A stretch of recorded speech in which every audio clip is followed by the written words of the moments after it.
Henson presents a Muppet Babies video storybook.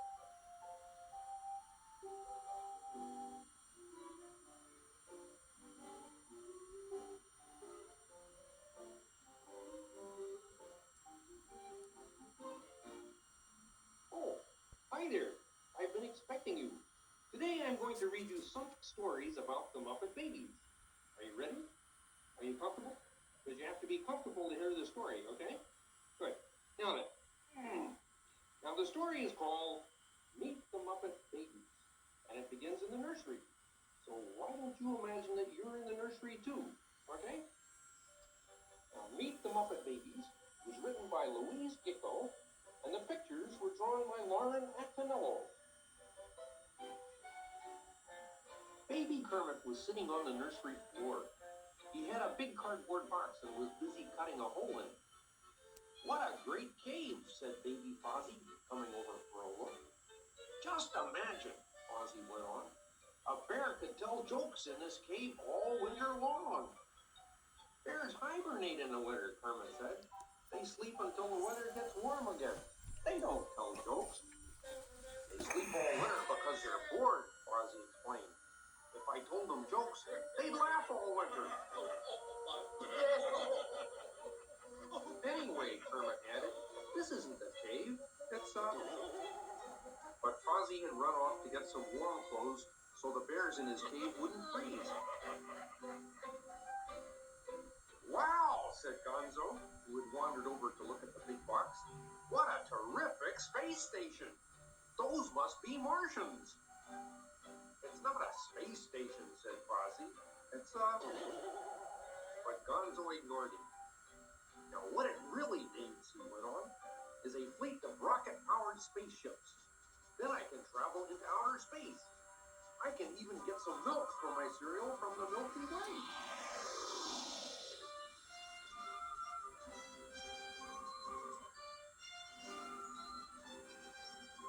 Zoom, zoom, zoom!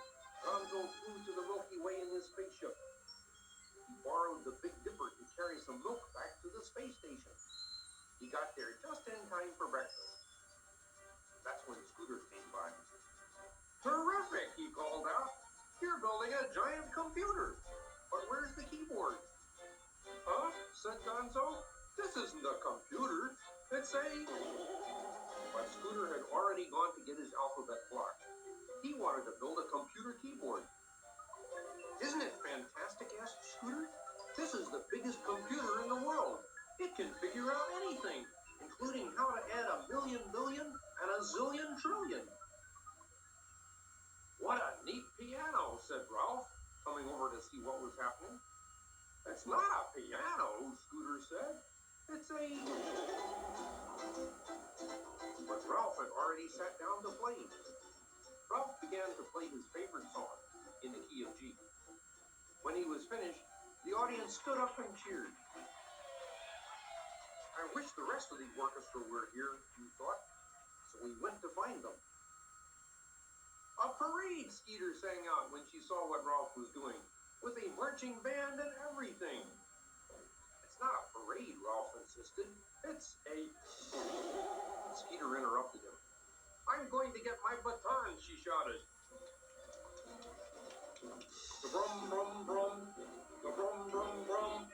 Skeeter marched up and down Main Street, twirling her baton. "What a lovely castle," Piggy said, coming over. "Look at the moat and all the towers. Where's the handsome prince?" "It's not a castle," said Skeeter, forgetting her baton, which fell and hit her on the toe. "Ouch! It's a..." But Piggy was already imagining herself at the royal ball. She was wearing a beautiful pink gown and dancing to her favorite song. Her partner was a handsome prince. "Jungle!" Animal yelled, clapping his hands. "River!" Baby Piggy stamped her foot. "Jungle? It is not a jungle. It is my beautiful castle." But Animal had already run off. He came back with 3 plants and a paddle. "Animal, ride boat," he said. Then he put his canoe in the water and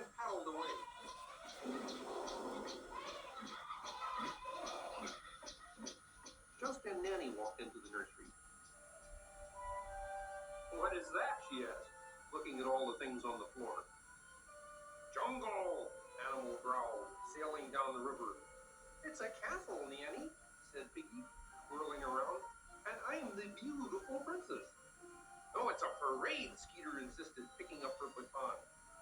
Ralph shook his head and said, it's a piano and an orchestra. It's a giant computer, Scooter piped up. I've just asked it how to make chocolate pudding. It's a space station on Mars, shouted Gonzo. Blast off! It's my very own comedy cave, said Fozzie. Have you heard the one about the sleeping bears? It isn't any of those things, Kermit finally yelled. I started it, and I should know. Nanny laughed. Well, Kermit, she said, what is it? Gee, Nanny, said Kermit, scratching his head. I don't remember anymore. Can you imagine what it might be? See? Now that's what your imagination can do. It can transform a cardboard box into some pretty amazing things. Now in this next story, Baby Piggy in the Giant Bubble, we'll see what happens to Baby Piggy when she uses her imagination and it runs away with her. Now are you still comfortable? Good.